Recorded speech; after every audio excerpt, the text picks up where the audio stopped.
السلام عليكم يا شباب. النهارده كنا هنتكلم بخصوص ليه سبب ان الجسم بيحبس ميه. الجسم بيحبس ميه دايما لكذا سبب. احيانا بسبب ان احنا ممكن بنتناول كميه املاح كبيره جدا، بسبب احيانا برضو كمان الاطعمه المعلبه بتكون فيها كميه ملح كتير جدا عشان تحفظ الاكل. احيانا بسبب ان احنا ما بنشربش ميه كويس، فطبيعي ساعتها الجسم بيمسك في الميه دي. الجسم طبيعته انك انت لو مثلا بتفقد حاجه بكميه كبيره جدا وانت ما بتعوضوش، فبيبدا الجسم ان هو يمسك في الحاجه دي. شبه بالظبط مثلا كميه الدهون دايما اللي بتبقى او اخر نسبه دهون دايما بتبقى موجوده عند الفرد وهو دايما بينشف او كده. كله بيلاحظ يقول لي ده كابتن، هو انا ليه يا كابتن انا بنزل بصعوبه. هو الفكرة هي طبيعة الجسم كده، لما انت خلاص بتفقد حاجة كبيرة جدا الجسم بيبدأ يمسك فيه. شبه برضو لما بتيجي بتنزل او ان انت تتخبط وتتعور، طبيعي الجسم ساعتها لما بيلاقيك ان انت بتفقد كمية دم كبيرة جدا، ساعتها الجسم بيعمل تجلط للدم ده بحيث ان هو يمنع ان انت يحصل لك نزيف. ودي حيلة من حالة دفاعية، ده يعني سبحان الله دايما اللي بيعملها الجسم علشان يحمي نفسه.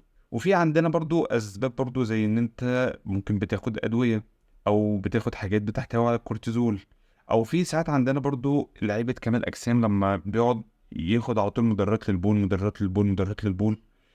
كل ده بيؤدي ان انت مع الوقت بيوصل ان انت بقى بتحبس ميه على المدى البعيد. فكل دي اسباب لان انت بتحبس ميه. وبالنسبه للسيدات برضو في عندنا الحمل، في عندنا الدوره الشهريه، كل دي حاجات بتؤدي ان هي بتحبس ميه في جسم الانسان. طب ما كنتش انت قاعد عمال تكلمنا من ساعتها على حبس الميه حبس الميه حبس الميه، ما قلتلناش برضو ايه العلاج؟ بس عامه كنتش رامي في حسابك كده. بص يا صديقي، اللي هيحصل المفروض كالاتي: رقم واحد، تحاول تقلل كمية الأملاح اللي أنت بتاخدها، ونقول تكون أقصى كمية ملح أنت تاخدها في اليوم تعادل 5 جرام ملح. دي أظن دي هتبقى كمية مناسبة جدا. وما ينفعش تقطع ملح، ما ينفعش تقطع ملح، ما ينفعش تقطع ملح. ليه ما ينفعش أقطع ملح؟ لكذا سبب.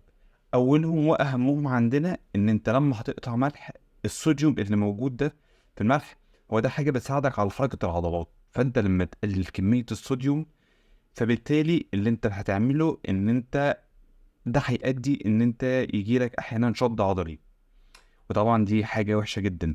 ده بعيدا طبعا ان انت ضغطك هيوطى. فده اول حاجة. تاني حاجة عندنا وممكن تكون غريبة جدا ان انت تشرب مية على قد ما تقدر. وهعمل لكم فيديو هقول كل فرد حسب جسمك حسب نوعك حسب وزنك حسب احتياجاتك تشرب مية قد ايه، بحيث ان انت ما يحصلكش اي مشاكل من مشاكل حبس المية.